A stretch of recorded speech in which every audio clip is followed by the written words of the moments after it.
This isn't a ghost story, it's worse. For over 25 years, every woman who lived in this mansion went insane. But not by accident.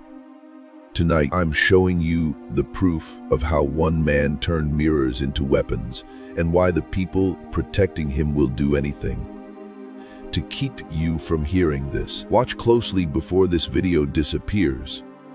They told you the Hart-well story was a local tragedy. A few women who lost their minds in a grand house on the hill. That's the version polite society will allow you to hear. But what you're about to discover was never meant for the public. The real truth was sealed behind plaster walls, whispered only in closed rooms where power and cruelty share the same face. And if you stay with me, you'll see what I saw.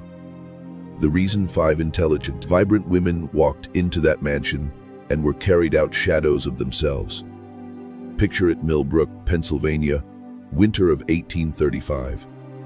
Snow swallowing the streets, gas lamps flickering in the wind. At the top of Beacon Hill stands the Hart-well mansion. 42 rooms of imported marble, cherry wood, and wealth so loud it drowns the air in its own arrogance.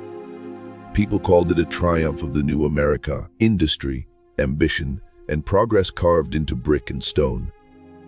But inside its east wing, in the master bedroom lined with French wallpaper and mirrors polished to a blinding sheen, something else was operating.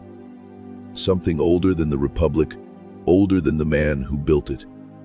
I will not speak to you as a storyteller tonight. Think of me as your guide, a man who's seen the mask slip from polite history's face. Because in the Hart-well case, the mirrors were not decoration. They were the first layer of a machine designed to dismantle a mind while leaving the body untouched. To the untrained eye, it was domestic beauty. To the women who slept in that room, it became a prison without locks, where their own reflection was turned against them. Jeremiah Hart-well was celebrated for his charm, his American rise. From blacksmith's son to industrial titan, but charm in the hands of a man like Hart-well is not kindness, it's camouflage. Behind his silver hair and polite smile was a mind that understood the quiet mathematics of control. Isolate, observe, manipulate, and when necessary, erase. The first wife, Margaret, lasted less than a year before her mind began to fracture. But here's what the official records don't tell you. Her collapse followed a precise pattern that would repeat 4 more times, as if it were a script. And like all scripts, it had an author. Now I'm going to take you into that bedroom, but once you see what's behind its mirrors, you will not be able to unsee it. You step through the master bedroom door, and the first thing you feel isn't the warmth of the fire or the softness of the rug underfoot. It's the silence. Not ordinary quiet, but a dense, watchful silence, like the room itself is holding its breath. The curtains are drawn, but the mirrors drink in what little light there is, bending it, stretching it, as though they're listening to you. You'd think they reflect the truth, but in Hart-well's hands, they reflected something else. Your mind turned inside out. Margaret Hart-well had once been sharp, socially magnetic, kind of woman who could read a room faster than her husband could strike a deal. But by her 3rd month in this chamber, she was standing at the vanity for hours, not grooming, not admiring herself, watching, listening, waiting. She told her sister the house spoke through the glass. That was the first warning sign. The second was the change in her handwriting. Flowing script collapsing into jagged letters, like thought itself had started to splinter. I've seen this kind of breakdown before. It's not madness that comes from nowhere. It's engineered, fed by a set of conditions so precise you could chart them on a graph. Hart-well's guests thought Margaret was sensitive or unwell. But the truth is she was under constant observation, not just from her husband, but from the very architecture of the room. There were points, exact points, where a person could stand inside the walls, unseen, hearing every breath, every confession, and the mirrors. They weren't placed for beauty. They were placed for alignment. Reflective angles arranged so no matter where Margaret turned, she was in her own line of sight. Imagine living in a space where your every movement is echoed back at you until you start questioning which version is the real you, the one breathing or the one inside the glass. And then came the medicine for her headaches. Hart-well said, a bitter powder dissolved in water, handed over with the same tenderness a priest gives communion. Within weeks, Margaret wasn't just seeing her reflection. She was speaking to it, receiving confirmation about the house, about Hart-well's business, about things she couldn't possibly know. And here's the detail the court never heard. Much of it was true, which means there were only two possibilities. Either Margaret was a clairvoyant, or Hart-well's poison didn't just erode the mind. It sharpened certain senses while breaking others. She was getting closer to something, and Hart-well knew it. By the summer of 1830, Margaret's transformation was complete, though no one outside the mansion understood what they were seeing. To the guests at Hart-well's dinner party, she was peculiar, distracted, prone to staring into empty space. To the staff, she was a woman gripped by something invisible yet constant, like an unseen hand guiding her gaze. The truth is, Margaret was mapping the house, mentally, obsessively. Guided by whispers from that second self in the glass, she began refusing to sleep anywhere but the master bedroom, saying the rest of the house felt wrong. Wrong how? As if it doesn't exist when I'm not in here. She told Sarah Quinn, the housekeeper. It was a strange choice of words, and Sarah later admitted she never forgot it. What no one realized then was that Hart-well had already begun tightening the noose. Subtle changes in Margaret's environment, perceptible to an untrained eye. A mirror moved half an inch. A faint scent added to her pillows. The medicine dosage increased so slowly she never noticed until the line between waking and dreaming blurred into one seamless state. That's when the incidents began. One humid August evening, Margaret rose from the dining table mid-course, crossed the room without a word, and began speaking to her reflection in the great mirror, pausing as if listening to replies. She laughed, too high, too sharp, and asked why she looked so tired. Guests froze, unsure whether to laugh or leave. Hart-well smiled, smoothed the moment over, and later escorted her upstairs. That night, she was found tearing the wallpaper from the master bedroom walls, strip by strip, murmuring, I need to see what's underneath.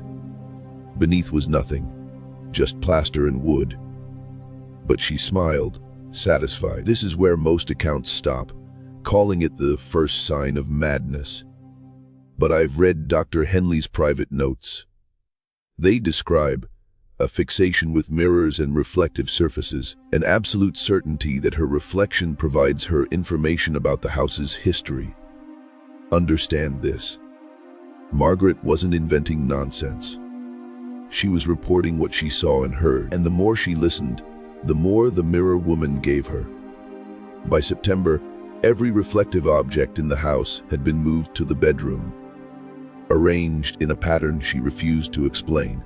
When she disappeared into those conversations for hours, she wasn't talking to herself. She was decoding. The last night she spent here, she told Sarah, Thee'll take me away soon, but I've told the other one what to do.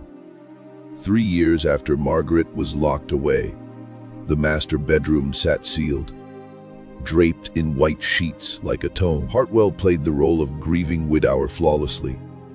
Withdrawn, scholarly, buried in medical texts that, to the public, signaled a man searching for answers. But the truth was colder. He wasn't mourning, he was refining.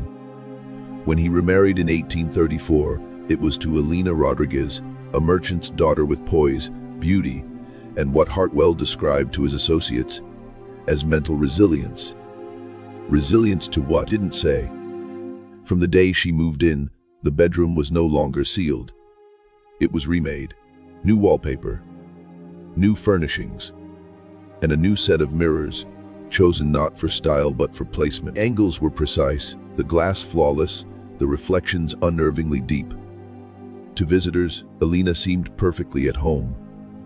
Confident, gracious, unshaken by the grandeur.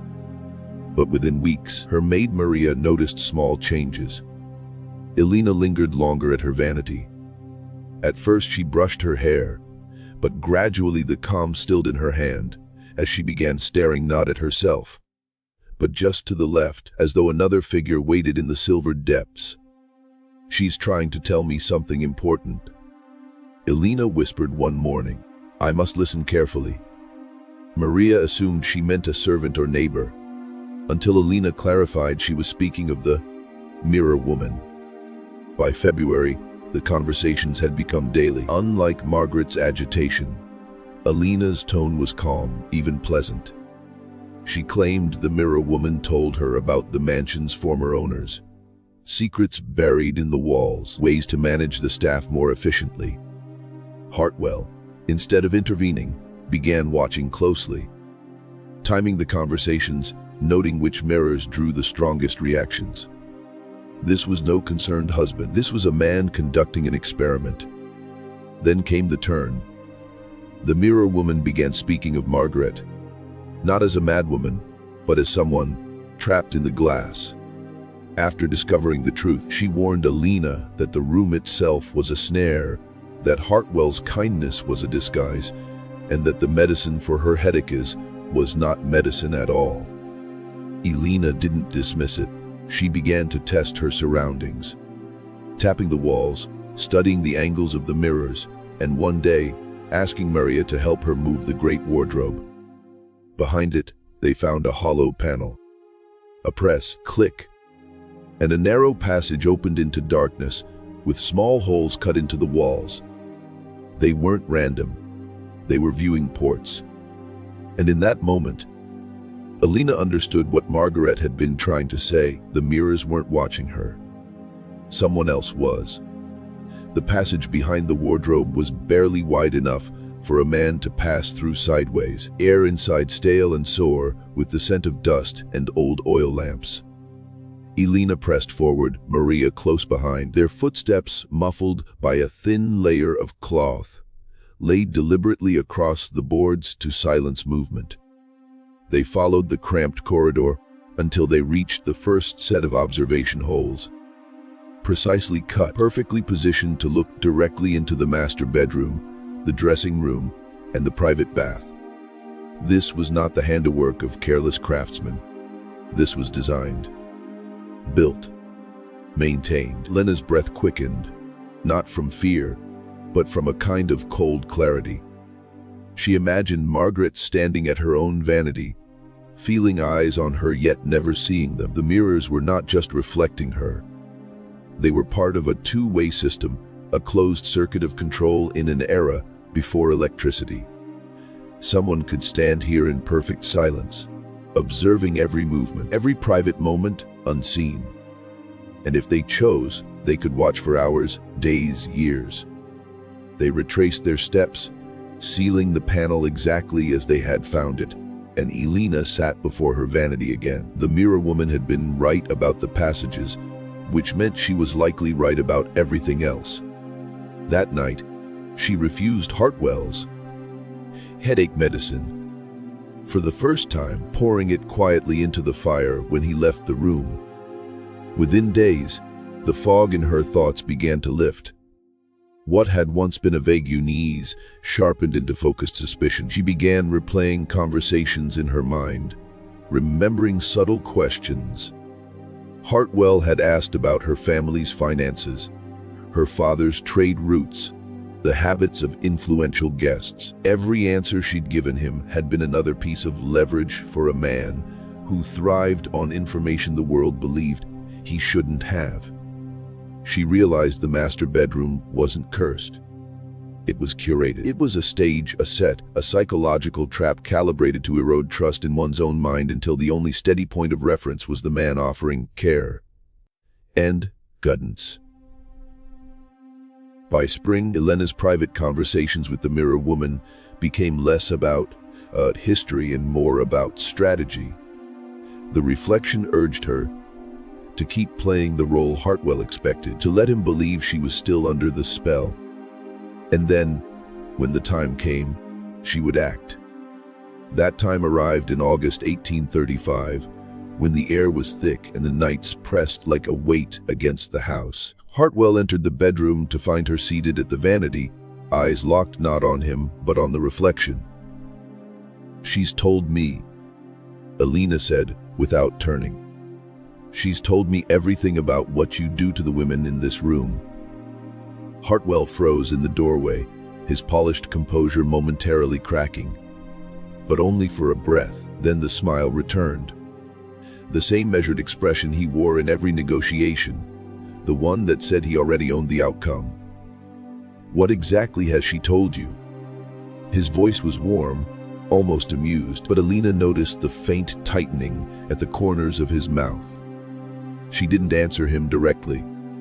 Instead, she turned her head slightly, addressing both Hart-well and the mirror at once, as though confirming her words with the silent woman inside the glass. "About the passages, about the listening holes, about the medicine." She rose from the vanity with deliberate slowness, closing the distance between them until she was within arm's reach. Margaret saw it all too, didn't she? That's why she had to be silenced. For a fraction of a second, Hart-well's eyes hardened into steel, and Elena knew she had struck the right nerve. Then, like a curtain closing, his demeanor shifted back to calm. "You're unwell, my dear," he said softly. "The heat has been oppressive. We'll have Dr. Henley increase your dosage." "No." The word cut through the room like a blade. "There will be no more medicine. I've been pouring it into the fire for weeks." This time, Hart-well didn't bother to hide his reaction. His jaw tightened, his voice dropped an octave. That was a mistake. The exchange might have ended there, with Hart-well retreating to calculate his next move, but Elena wasn't finished. She stepped closer, lowering her voice, so only he could hear. "I know why you chose this house. I know the guests you invite, the things you learn when they think no one is listening. And I know you've sold those secrets to men who would destroy each other with them." Hart-well's eyes searched hers, looking for any trace of uncertainty, but there was none. "If you repeat those lies beyond this room," he said finally, "it will be the last conversation you ever have." Elena smiled, not sweetly, but with the kind of cold confidence that comes when fear has burned itself away. "Then you'd better make it quick. Because as of tonight, you're no longer the only one with the truth." And somewhere in the mirror behind her, the reflection smiled too. From that night forward, Elena played two games at once. To Hart-well, she resumed the part of the compliant wife, accepting his small instructions, smiling when guests arrived, speaking only when spoken to about matters of consequence. But beneath the surface, every glance in the mirror was a counsel with her silent ally, every polite nod at dinner a step in a larger design. She knew Hart-well's strength wasn't violence. It was patience. Didn't strike impulsively. He positioned his pieces until escape was mathematically impossible. So she decided to play by his rules, only faster. The first move was securing allies. Maria was already loyal, but loyalty alone wasn't enough. She needed conviction. One night, after the house fell silent, Elena led her back into the hidden passage. This time with a lantern, she showed her the viewing holes, the worn indentations in the floor, where someone had stood for hours watching. She let her see the scratches in the wood, where a boot heel had dug in over years of use. And when Maria's hand trembled, Elena told her plainly. Margaret stood here too, just on the other side, never knowing the shape in the dark was her husband. The second move was information. Elena began memorizing Hart-well's comings and goings, noting which visitors stayed late, which rooms they were invited into, and which conversations left him oddly satisfied. Paid attention to the small black ledger he kept locked in his desk, a book he never let out of his sight during the day, but which, she discovered, vanished from the study some nights and returned before dawn. She suspected its resting place was somewhere in the passages. The third move was timing. Hart-well's nature was to wait until a situation collapsed under its own weight, then step in as the savior. She would give him exactly that, except the collapse would be of her own making. And then there was the most dangerous move of all. She sent for her father. Don Carlos Rodriguez was not a man who traveled without purpose, and when he received Alina's carefully worded letter, avoiding direct accusations but heavy with implications, he made arrangements to arrive without warning. Alina knew his presence would force Hart-well to act. He could manipulate a wife, a maid, even a doctor, but a father with wealth, influence, and no fear of scandal. That was a piece Hart-well couldn't afford on the board. In the mirrors, the other woman seemed to approve. The trap was baited. Now, it was a matter of who would spring it first. Don Carlos arrived on a gray afternoon when the air pressed low against the hills, as if the weather itself knew this was not a social visit. His carriage rolled up the long drive without fanfare, the horses' hooves muffled in the damp earth. Hart-well was waiting on the front steps, all silver hair and studied warmth, offering his hand before the older man had even set foot on the stone. But Don Carlos didn't take it. He looked past Hart-well, eyes sweeping the facade of the mansion with the cool precision of a man appraising a business asset he might soon own or dismantle.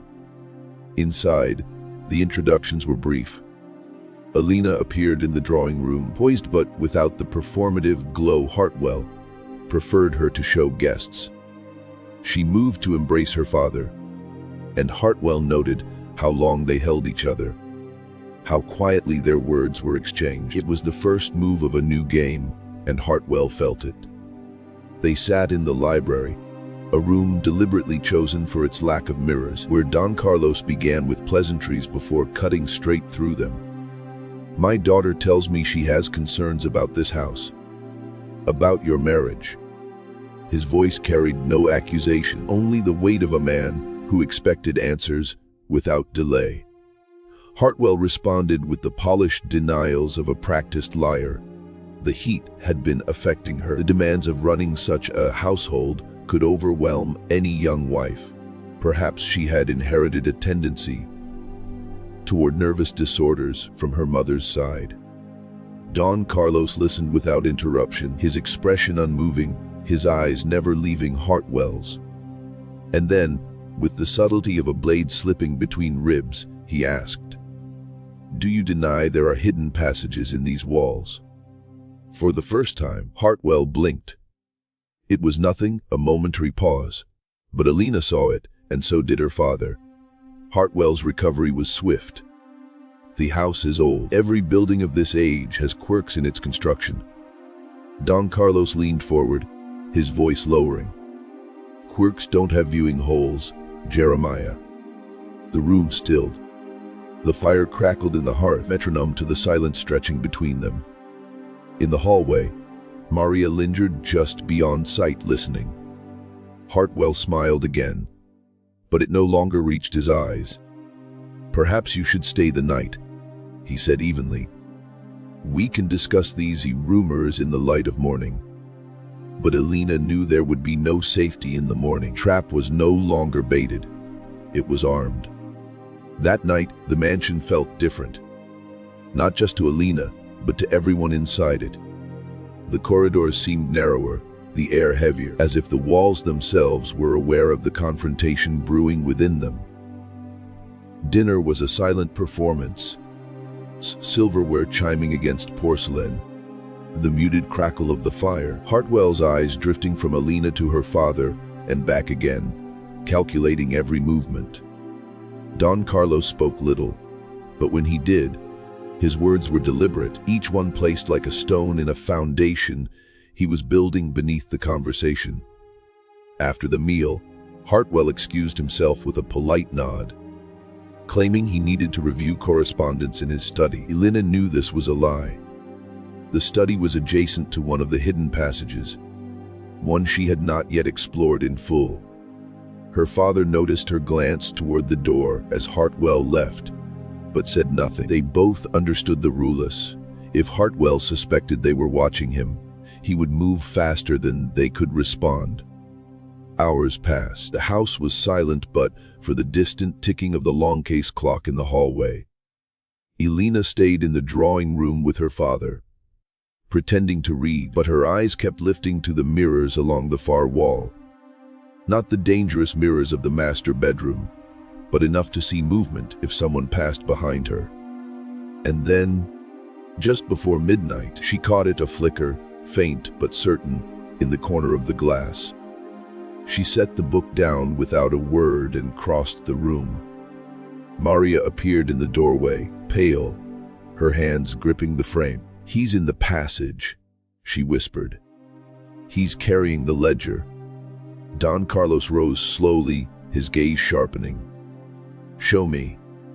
They followed Maria through the servants' corridor, up the back stairs, and into the narrow crawl space behind the study. The lantern's flame swayed in the stale air, casting shifting shadows along the wooden walls. And there he was, Jeremiah Hart-well, standing at a small writing desk built into the hidden structure itself. Before him lay the black ledger, its pages dense with tightly written notes. But what made Elena's heart pound wasn't the book. It was the bundle beside it, wrapped in oilcloth, tied with twine, and marked with a single initial H. Hart-well untied it, and a stack of folded letters slid into the lamplight.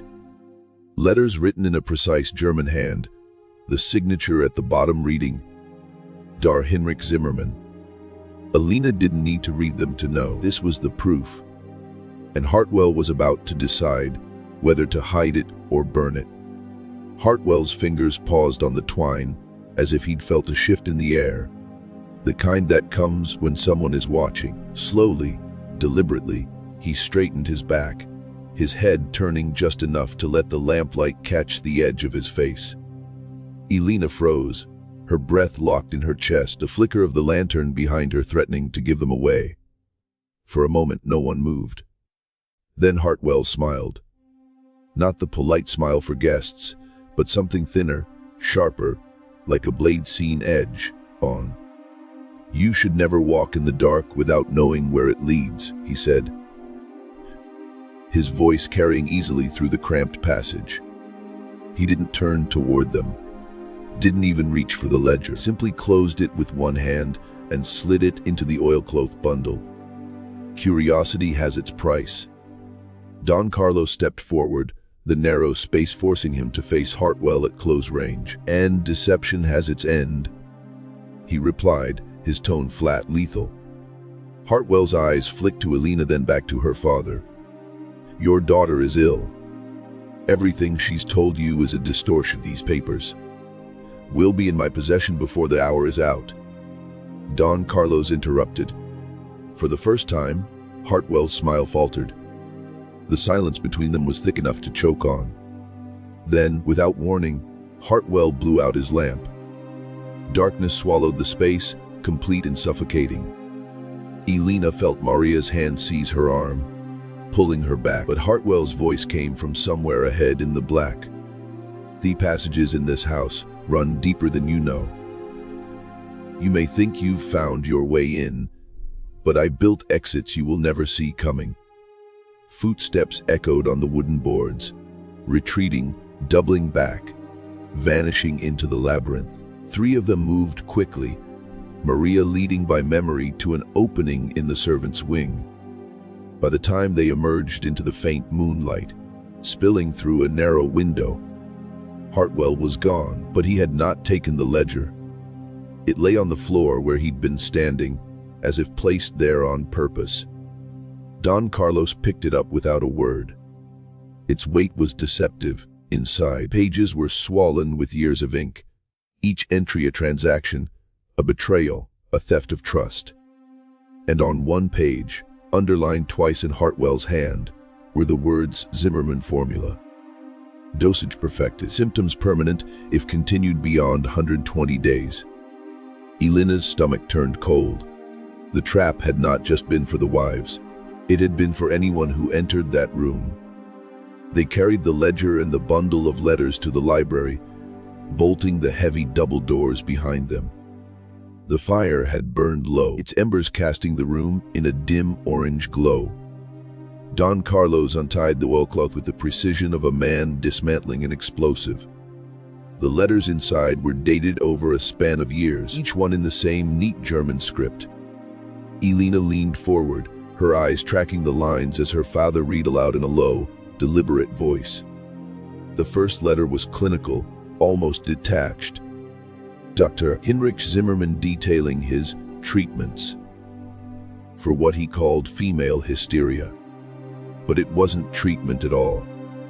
It was chemical sabotage, carefully engineered to mimic progressive insanity. Substances listed in measured doses, tincture of belladonna to cloud perception, laudanum for dependency, mercury chloride to erode cognition without killing the body. Zimmerman's words were chillingly proud. Brilliance lies in the subtlety. Subject retains function in all ordinary tasks, yet becomes fixated on singular objects or ideas to the exclusion of all else. Any accusations made during this period will appear delusional to outside observers. Elena felt a wave of nausea, not from the content alone, but from the realization that every symptom Margaret had displayed, every mirror-bound conversation, every strange fixation, had been designed in a lab of cruelty.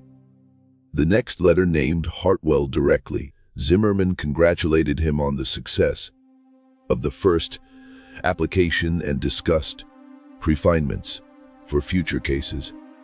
Your request for an obsessional anchor was inspired. The letter read, "The reflective surface is ideal.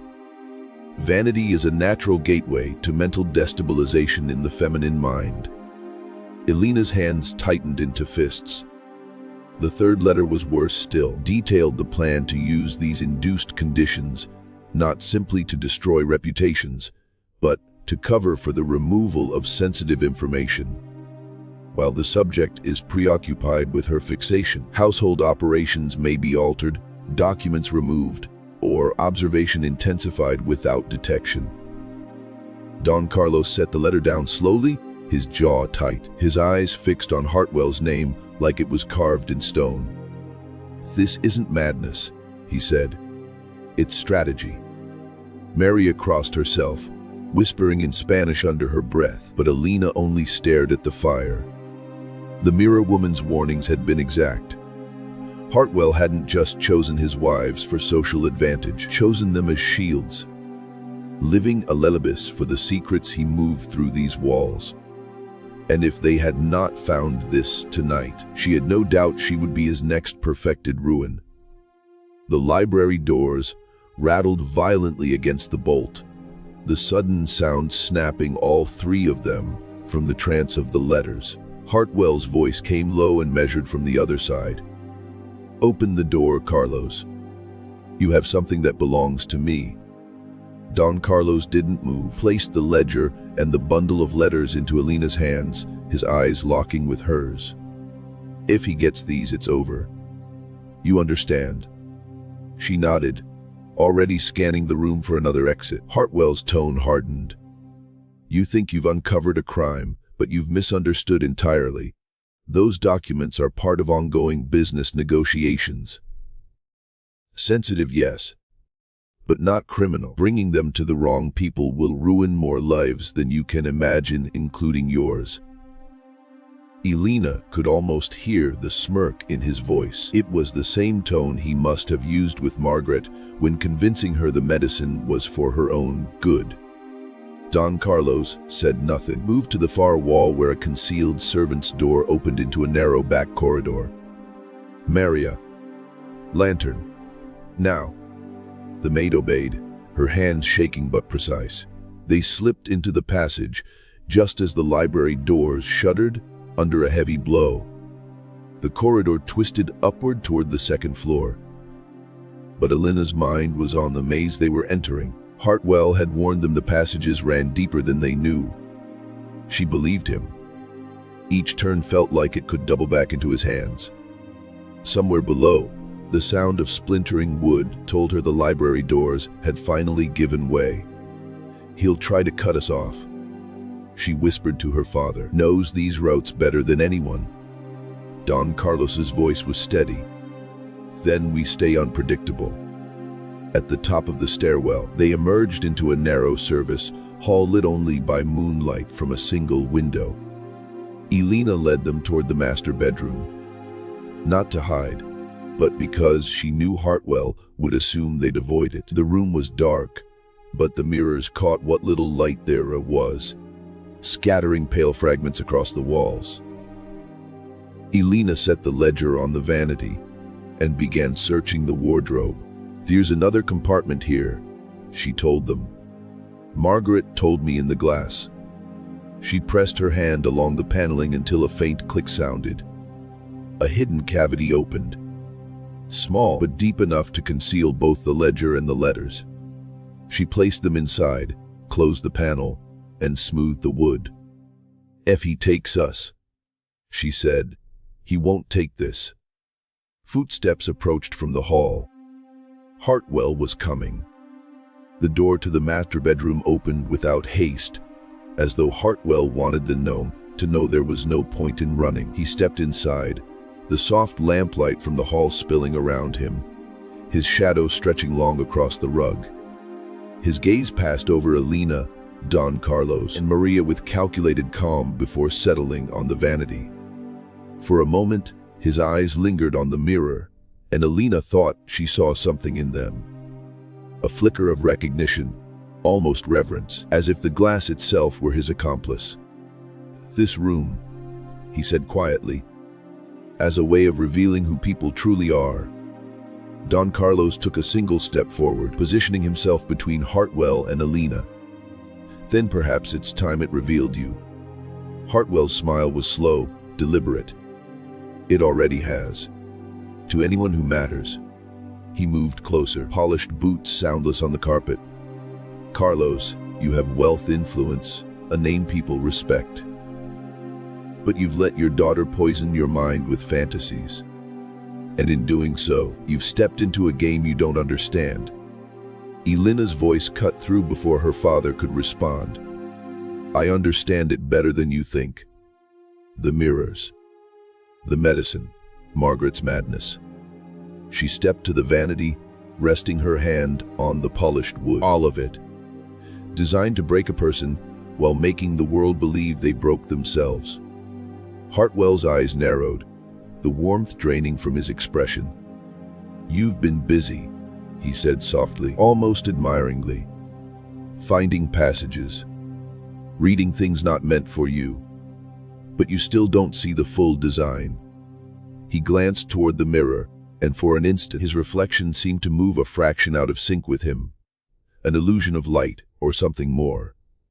"Every woman in this room has spoken to her," he murmured, as if to himself. "Some listen, some resist." Don Carlos stepped forward again, voice like stone. "The only thing resisting right now is the truth you've buried in these walls." Hart-well's attention snapped back to him, his voice hardened.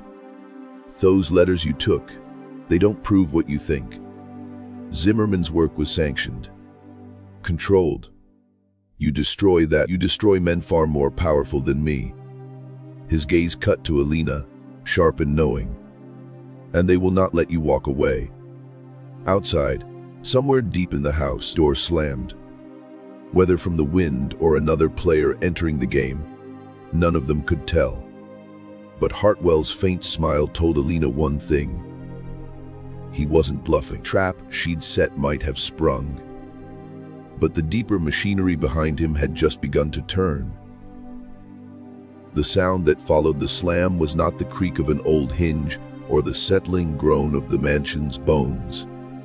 It was measured, deliberate, the rhythm of boots on hardwood, too heavy to be Hart-well's alone. Elena's stomach tightened. Hart-well didn't look surprised. In fact, he didn't even turn toward the noise. He simply stepped back, folding his hands behind his back like a man waiting for an expected guest to enter.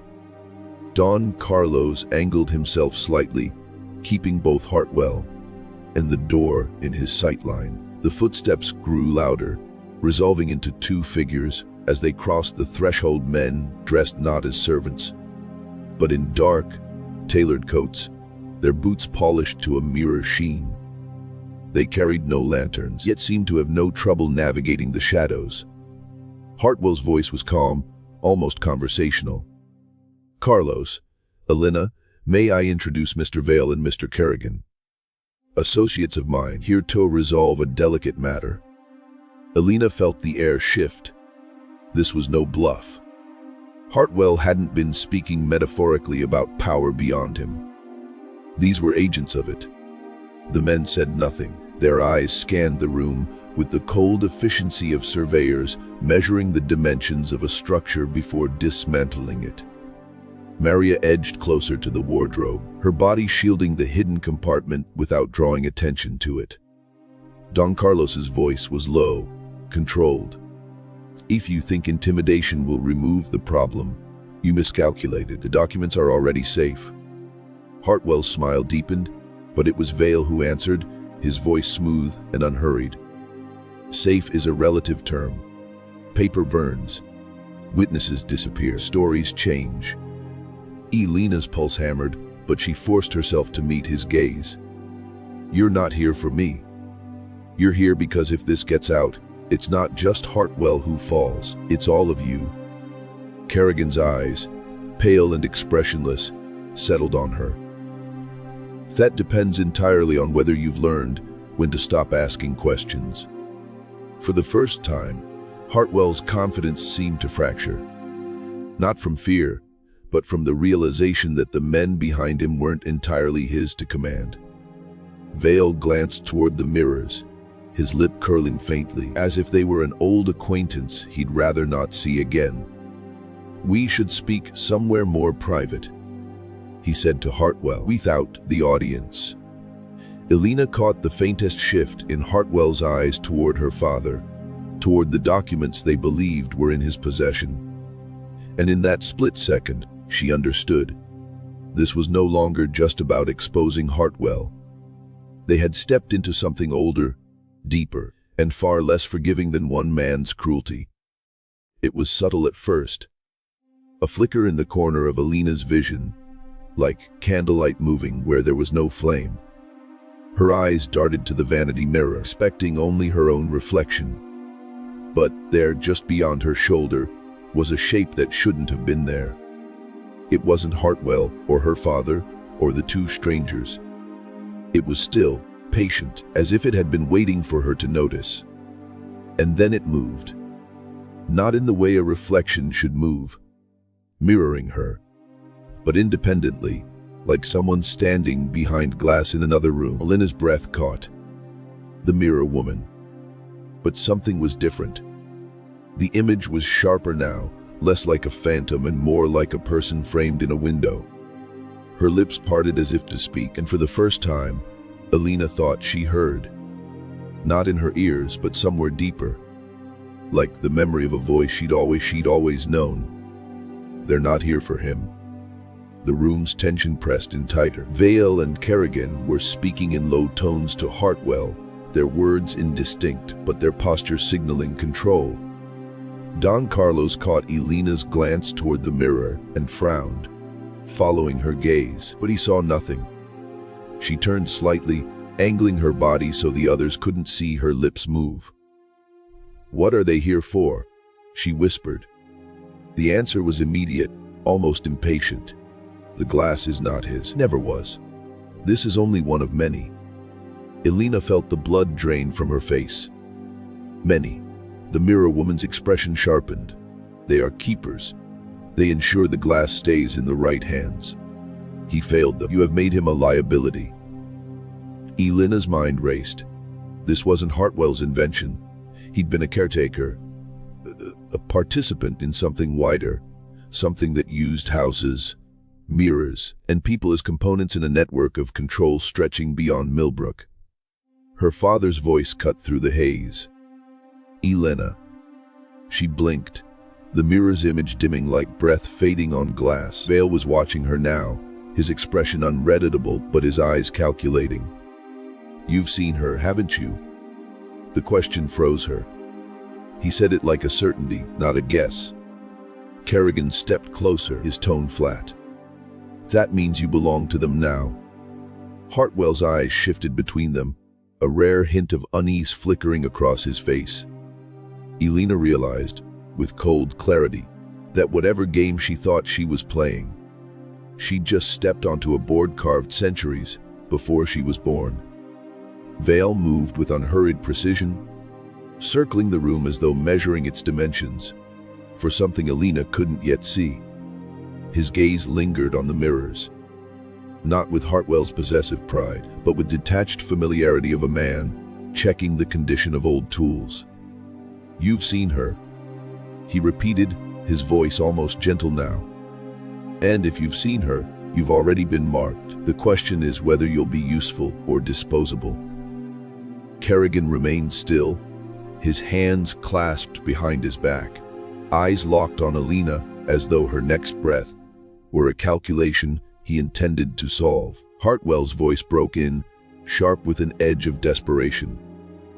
"She knows nothing of the larger system. She's a wife who's been unwell."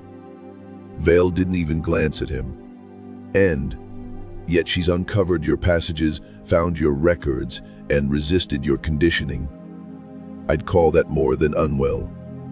Elena's heart pounded, but the fear that had gripped her hours ago was gone. What remained was something harder, anger sharpened to a point. "You speak like you own her," Don Carlos said, his tone low and dangerous. "She is my daughter, not your property." Vale turned to him with a look that was almost pity. "Ownership is a crude word for it. This is about stewardship. The glass chooses its voices. Your daughter hears it now.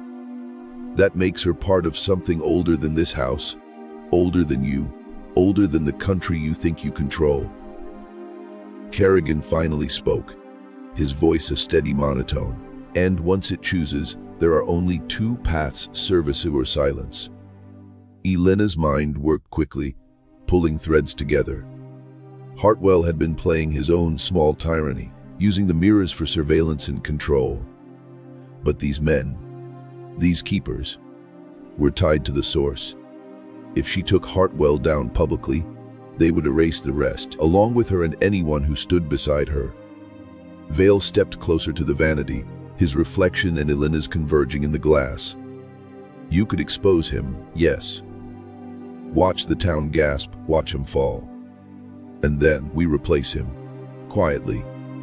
The glass stays in place, the work continues, and you vanish into a river somewhere. Orc." His eyes held hers in the mirror. "You take his place.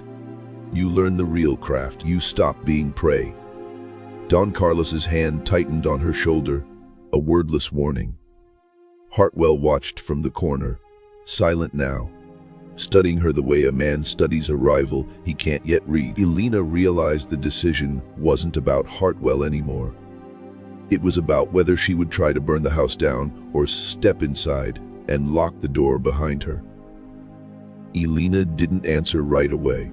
She let the silence stretch, her eyes fixed on her own reflection in the vanity mirror. But it wasn't just her she was looking at. The mirror woman stood there too, sharper than ever, her expression unreadable. "Choose," the voice inside said. Not a command, not a plea, but a cold acknowledgement that there would be no return once the choice was made. Behind her, Vale waited with the patience of a man who knew most people eventually bent. Kerrigan's gaze was flat, almost bored. Hart-well leaned slightly forward in his chair, the faintest spark of hope flickering in his eyes, as though the possibility of her joining them meant he wouldn't be erased. Don Carlos's grip on her shoulder was a lifeline, but also an anchor, pulling her toward the path of destruction. Expose them all, burn the rot out from its root. And yet Elena had felt the machinery at work, had seen how deep it ran. Destroying Hart-well would be satisfying, but it would also alert the rest of them. And the rest of them, they could erase her father, Maria, and her in a single night. In the mirror, the other woman tilted her head ever so slightly, as though weighing the same equation. Inside you live. Outside, you die screaming. Elena breathed in slowly. When she spoke, her voice was steady, stripped of fear. I'll serve. Don Carlos's hand tightened, a quiet protest, but she didn't look at him. Vale's mouth curved into something like approval. Kerrigan's gaze sharpened, finally interested. Hart-well blinked. He hadn't expected this. Wise, Vale said simply. But service is not trust. You will be tested, and failure has only one remedy. Elena nodded once, then test me. The mirror woman's lips moved at the same time, but no sound reached her ears. Just the weight of the choice settling into her bones. Vale turned toward the door. We'll return for you when the arrangements are made. Kerrigan lingered a second longer, his pale eyes holding hers like a nail in wood. If you regret this, regret quietly.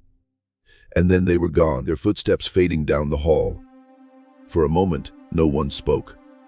Then Don Carlos stepped in front of her, his voice low and furious. What have you done?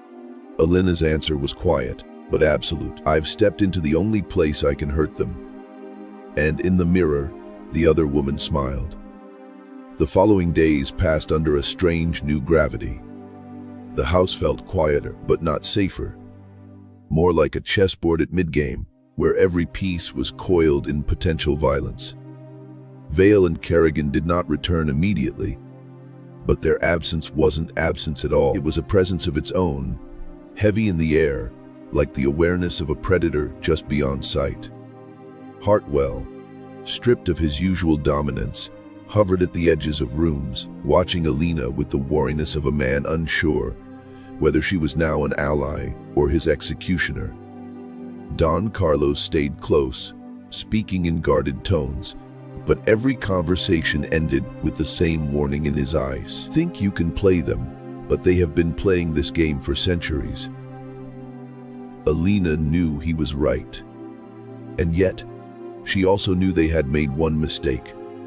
Underestimating what she'd learned from Margaret, from the mirror woman, from her weeks inside the trap. The first test came on the third night. A carriage arrived after midnight, its wheels whispering over the gravel. Elena, dressed in the plain but immaculate black gown Vale had instructed her to wear, descended the front steps without hesitation. Inside the carriage, Kerrigan sat opposite her, his posture rigid, his eyes unblinking. Between them lay a small wooden case. You will take this to a location we specify, he said. You will speak to no one on the way. You will not open it, and you will not ask what it contains. His voice was stripped of threat because it didn't need one. The consequences were already understood. They rode in silence through the dark countryside until they reached an old inn by the river. A single candle burned in the upstairs window. Leave it on the table in the corner room, Kerrigan instructed. Return without delay. The room was empty when she entered, but the mirror on the far wall caught her attention immediately. Tall oval, its surface clouded with age. She crossed the floor, set the case down and froze. The glass rippled. The mirror woman was there, but she was not alone. Beside her stood another figure. Male, shadowed, his features indistinct, but his presence radiating the same cold authority as Vale and Kerrigan. You've stepped onto their road, the mirror woman said. Now you decide whether you walk it to the end or bury it beneath you. Elena didn't speak, didn't move. Behind her, somewhere in the inn, a floorboard creaked. She had delivered their package. But in the reflection, she saw something that changed everything. Etched faintly into the case's polished surface was the letter H. Hart-well's mark. The sight of that faint 8 seared into Elena's mind like a brand. Hart-well was not finished. Whether it was defiance, desperation, or some hidden arrangement with the network, he had placed his mark on their cargo. And then that meant one of two things. Either he was still serving them in ways she hadn't uncovered, or he was playing his own game inside theirs. She left the case on the table as instructed, but her reflection lingered in the cloudy glass of the mirror. The woman inside did not speak this time. She simply tilted her head toward the case, then toward Elena, as if urging her to look deeper. But the floorboard creaked again, closer now, and Elena knew she couldn't risk it. She stepped away, forcing her expression into the blank, obedient mask they expected of her. The carriage ride back was silent. Kerrigan's pale eyes stayed on her the entire way, searching for the smallest tell, the faintest betrayal. But Elena gave him nothing. When they returned to the mansion, Hart-well was waiting in the study, the lamplight catching the silver in his hair. He looked at her the way a man looks at a cipher he can't yet break. "Did you deliver it?" he asked. She didn't answer him directly. "Why was your mark on it?" His mouth curved faintly. "Perhaps you're not the only one who understands leverage." Don Carlos stepped forward from the corner, his voice sharp. "Leverage over who? Them or her?" Hart-well ignored him, his gaze locked on Elena. "Vale and Kerrigan are not the top of the ladder, Elena. They're doorkeepers, and sometimes the key holder needs a door kept ajar." His words were maddeningly ambiguous, but the implication was clear. He still had influence inside the network, and he was offering her a way to use it. The danger was equally clear. Hart-well's help would come at a cost, and if she took it, she might never be able to tell where his schemes ended and hers began. In the mirror behind him, other woman appeared again, but this time her expression was colder, sharper. "He'll offer you a rope," she said without sound, "but it's tied to his hand." Elena understood. Hart-well might be the only unpredictable ally she could have against Vale and Kerrigan, but an ally who would strangle her the moment she turned her back. And yet, as she met his eyes, she felt the unspoken truth settle between them. In a house full of predators, sometimes you needed one to keep the others at bay. Elena stood between her father's steady presence and Hart-well's calculating gaze, the ledger and letters hidden just a few steps away behind the wardrobe panel. Vale and Kerrigan's shadow still lingered over the room, even in their absence. This was the moment to choose not just a side, but the shape of the war she intended to fight. "You're offering me a rope," she said to Hart-well, her tone deliberate. "But if I take it, I choose where it's tied." Hart-well's smile was faint but genuine in its own cold way. "Then we understand each other." Don Carlos bristled. "No, you do not. My daughter will not become a pawn in either of your games." Elena turned to him, her voice steady. "It's already too late for that. The moment I saw her in the mirror, I was on the board. The only way off is to tip it over." She didn't say out loud that tipping it over would mean burning Hart-well, the network, and every trace of the glass's control. Because if Hart-well knew that, he'd never work with her. In the mirror, the woman's eyes locked on hers, approval and warning mingled. "If you step forward, you will not return. But you might take them with you." That night, Elena began. She walked the hidden passages, memorizing every path. She studied Hart-well's old entries, referencing names and dates against the ledger Vale and Kerrigan didn't know. She'd seen. She listened at the mirrors, not to the voices they wanted her to hear, but to the faint, accidental truths that slipped through. And slowly, she began to weave her own network, not of fear, but of watchers, servants, and townsfolk who thought they owed her small favors, each one a thread she could pull when the time came. Hart-well played his part well, passing her information in whispers, guiding her in the network's rituals, unaware, or perhaps unwilling to see. that she was learning for herself. The day Vela returned, he found her seated at the vanity, speaking softly to the woman in the glass, her face unreadable. He asked if she was ready for her next task. She smiled in a way that belonged to neither prey nor servant. "More than ready," she said, but in her mind, she wasn't preparing for their mission. She was preparing for the moment. She would turn the glass against its keepers because she now understood the one truth Margaret had been trying to pass through the silver for years. The mirrors could be made to speak to anyone, but they could also be made to lie. And when they did, entire empires built on them could fall.